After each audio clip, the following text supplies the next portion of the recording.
All right, good morning, good morning. Welcome to Coffee Talk. Sorry we're a bit late getting started this morning, but hope you got your coffee. Welcome to Coffee Talk, the program where we bring sexy back to environmental issues. And by sexy, I mean your burning hot attention, engagement, and motivation to take action. Because people power is what turns us on at the Wilderness Committee. All right, so today we're going to get down and dirty with some straight talk about cuts to environmental protections in Ontario. I'm your host today, Katie. Thank you, thank you. I'm the Ontario Campaigner with the Wilderness Committee, and I'm coming to you live from my living room in the wilderness of Toronto, traditional territories of the Haudenosaunee, Mississaugas of the Credit, and the Huron-Wendat.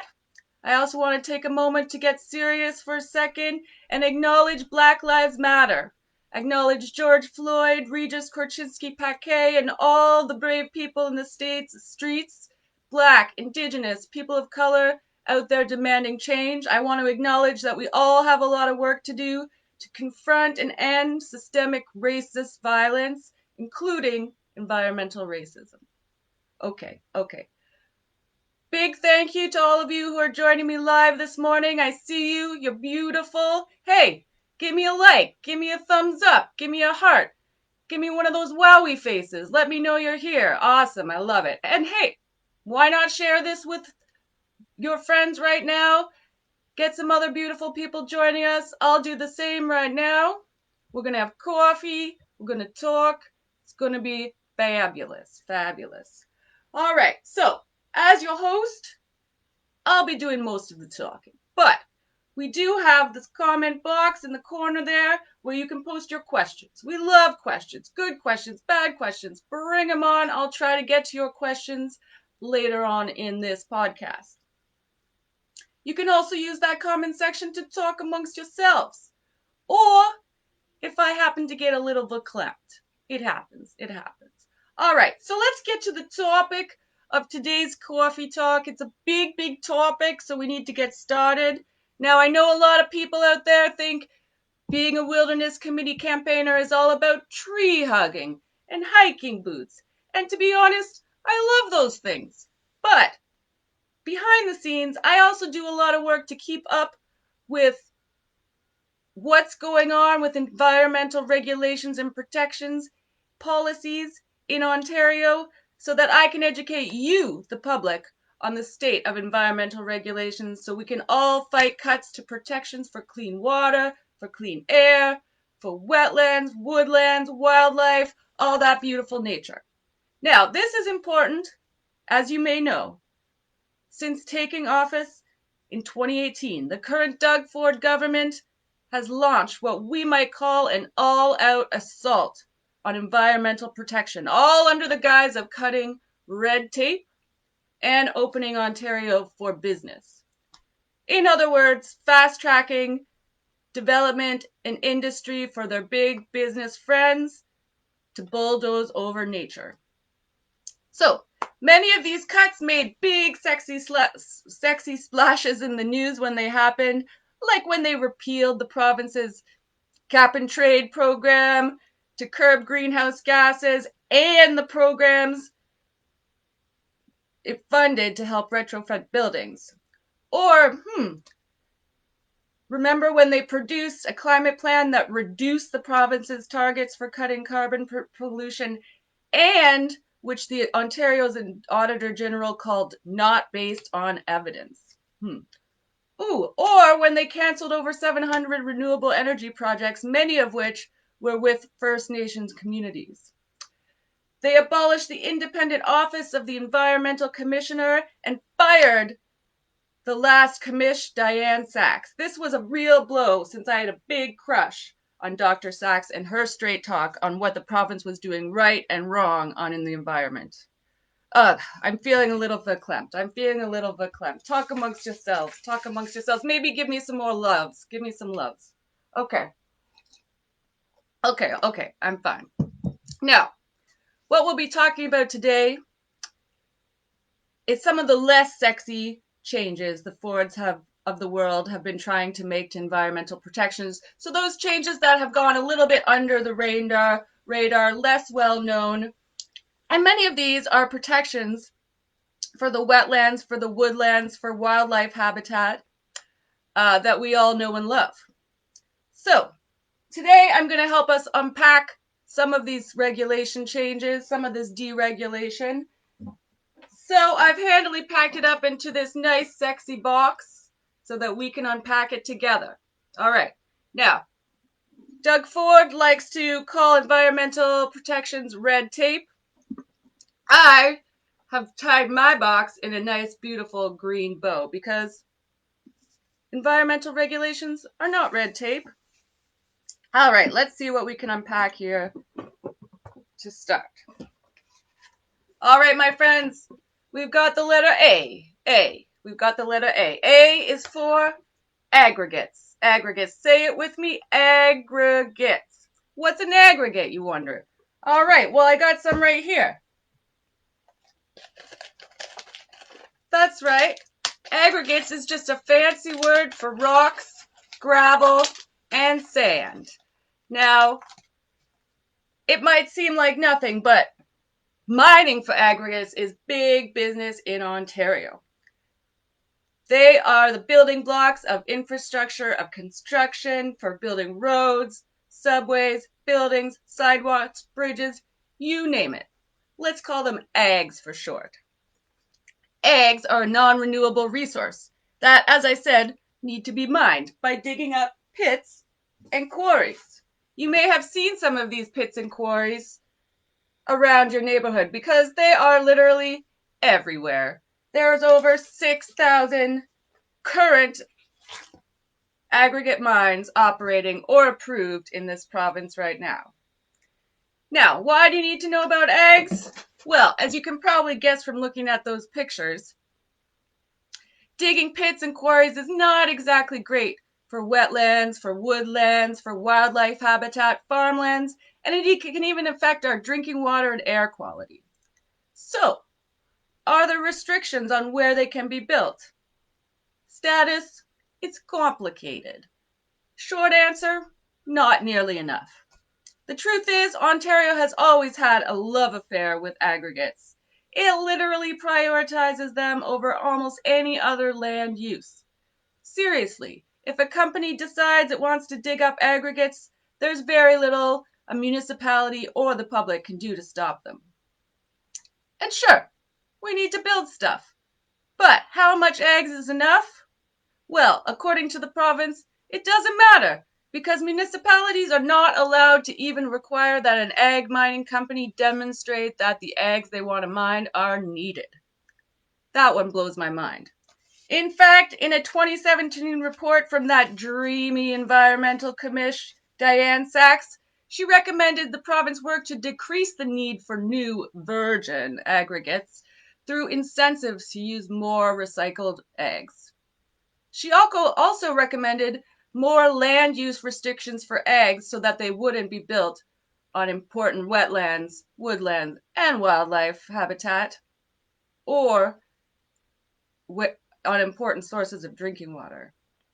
And guess what? The former Liberal government actually did implement restrictions to ag mining in territories designated as natural heritage systems. Sexy. But now, the Ford government seems hell-bent on dismantling any and all restrictions to ags mining by painting them as red tape. Now, these attempts to change the regulations have been buried in huge omnibus bills with numbers like 66, 108, 132. But basically they boil down to a death by 1,000 cuts for protections that restrict ag mining. Now, some of those attempts passed, some have not, thanks partly to sexy public comments and feedback. But you can be sure that more moves to deregulate the ag industry are coming down the line. In fact, just recently, the main lobby group for the ag industry has made no secret of its lobbying efforts, even during the pandemic, to have the restrictions in natural heritage sites overturned. So, we need to stay sexy and ready to fight for protections for nature, and you can start by tuning into our webinar on June 17th called Quarrels with Quarries. I made that up. Thank you, where you can hear from other folks who have taken on fights with ags in their communities. I'll post that link in the comment box and hope to see you there, June 17th. Okay, that was a lot. Drink some coffee. All right, let's see what next we have to unpack out of our box over here. We got letter B. B is for biodiversity, of course. You know, like all the non-human living things that share this land with us. Pesky little critters, aren't they? At least to big developers, industry, and the Ford government who want to pave over their habitat for profit. Peskier still, because in Ontario we have legislation to identify and protect the 200 plus and growing species at risk in this province. It's called the Ontario Endangered Species Act, the ESA.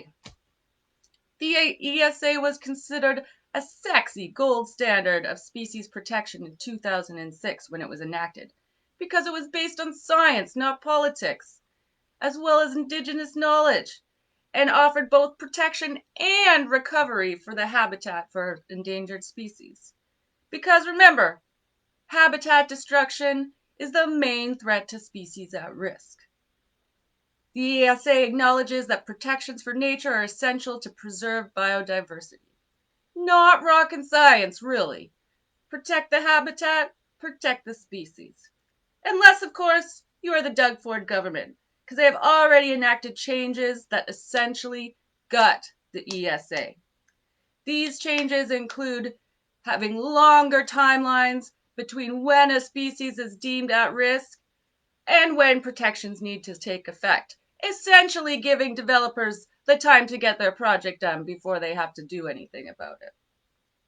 Most damaging of these changes is a built-in exception that allows industry and developers to pay into a vague conservation fund in exchange for destroying known endangered species habitat. It's kind of like a pyramid scheme that results in diminishing gains for those species at risk. You could also call it a pay-to-slay regulation.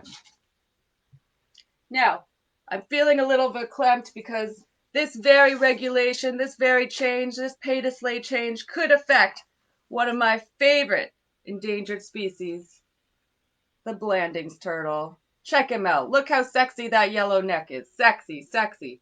Now, Blandings turtles, of course, live in wetlands. And this wetland right here was recently found to have one of the densest populations of Blandings turtles in Ontario. Unfortunately, our frenemies, big aggregate company, wants to build an aggregate quarry right on this wetland. And they might be able to do it by paying to slay the Blandings turtles. Cannot let that happen. We've got an action on our website that you can go to. I'm going to post that in the comments. Save the Blandings turtles. Save the Blandings turtles. All right.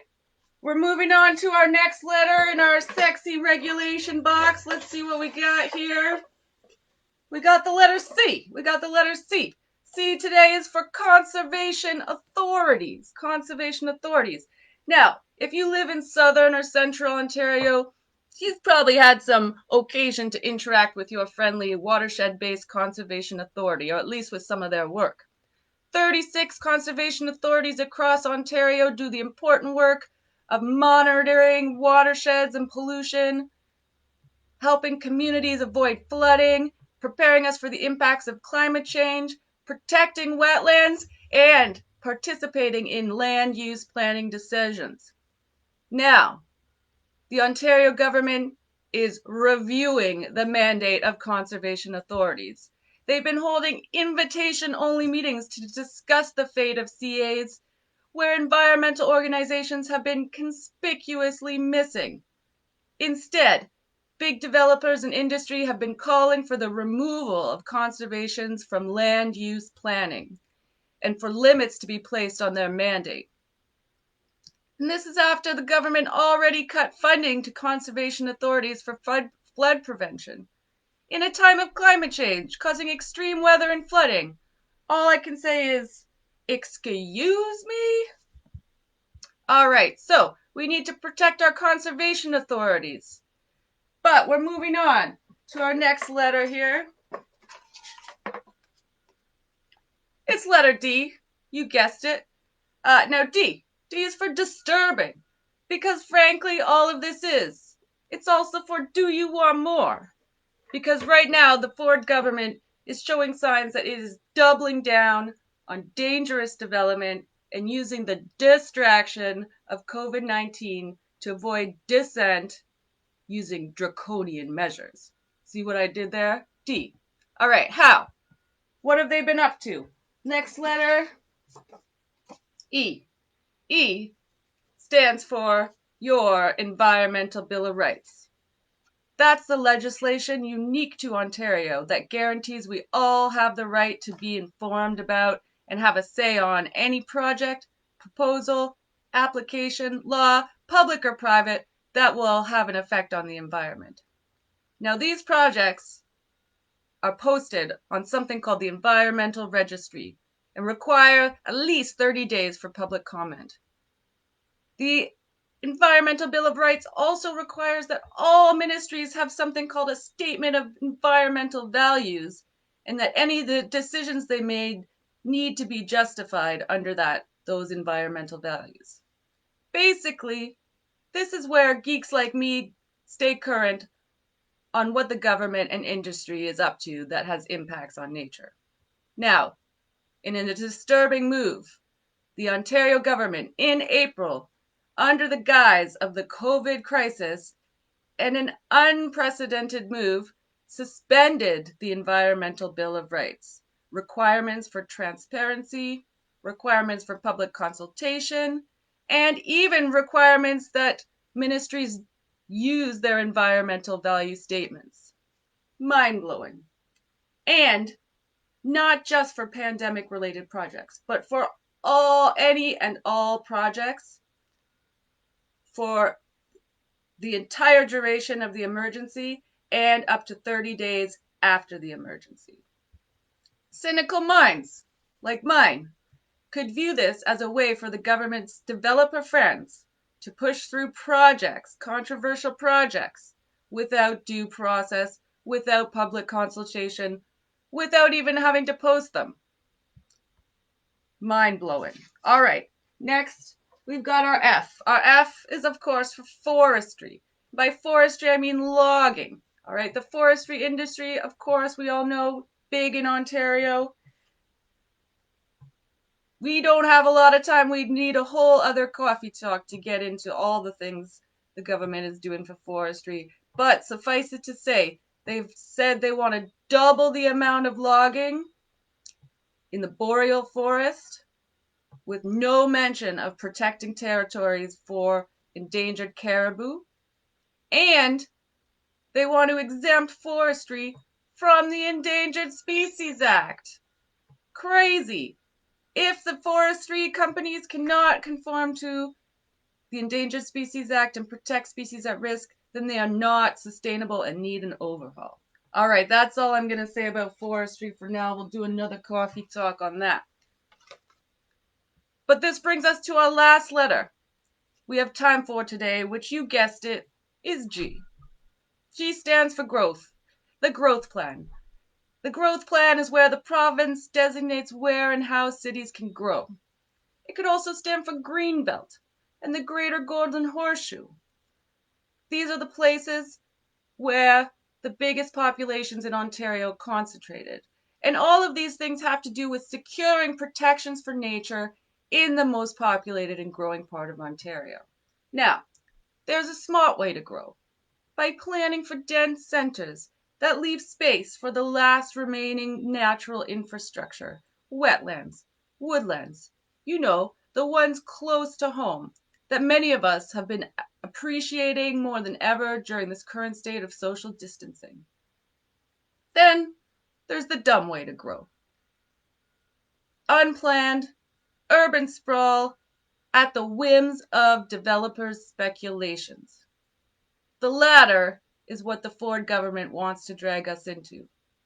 Last year, they tried to pass something called Open for Business bylaws that would let municipalities use them to exempt projects from environmental laws and even greenbelt protections. Now, that didn't work, again, because of sexy public outrage, but now they seem to be using another method to achieve the same thing.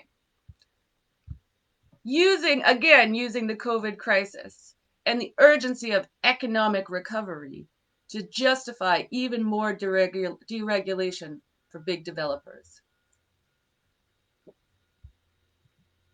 In the last month, they've used special orders called municipal zoning or ministry zoning orders, or MZOs. Now, these are controversial because they allow the Minister of Housing and Municipal Affairs to basically drop the hammer and order projects be approved without due process, without public consultation, without any of bypassing all of those things. Not even environmental assessment. Now, they've used that a few times in the last month, and we expect them to use it more and more. We cannot let this happen, my friends. Instead, we need to demand a green recovery that prioritizes people and nature over big business and developers. And that's what we need to demand. All right, my friends, those are all the letters in my box for today. Let me see. Do we have any questions? Any comments? Any comments or questions? All right. Well, I've got a question here asking, hey, with all of these multiple deregulations going on for the environment, what can we do? What can we do to take action? Good question, my friends. Good question. I'm going to post some links we have on our website where you can take action. Our green recovery link, you can write into your MPP and the MPPs in charge of planning the economic recovery after COVID, and demand that economic recovery should not happen at the expense of protections for wetlands, for woodlands, for wildlife. We need a green recovery that works for people and nature first and not big business and industry. All right, so I'm going to post that link in the comment section. All right, now the other best way you can do to help out is stay up to date, right? So you can join our action alerts. Again, I'll post that so that you can stay up to date and take action when needed. Because if you stay sexy, you don't have to get sexy, right? All right, yeah. Now, finally, you can always help out by donating, supporting our work at the Wilderness Committee. So I'm going to post right in there in the comments as well a link to help support the Wilderness Committee and our sexy work. Definitely hard times for all of us, but if you can, please support our work. All right, my friends. Well, I don't see any other comments, but thank you so much for joining us. Sorry for the technical difficulties there at the beginning, but I've had a fabulous time with you. Hope you've enjoyed this coffee talk. Hope you've enjoyed unpacking the ABCs of environmental cuts in Ontario. See you next time, my friends. Have a great day.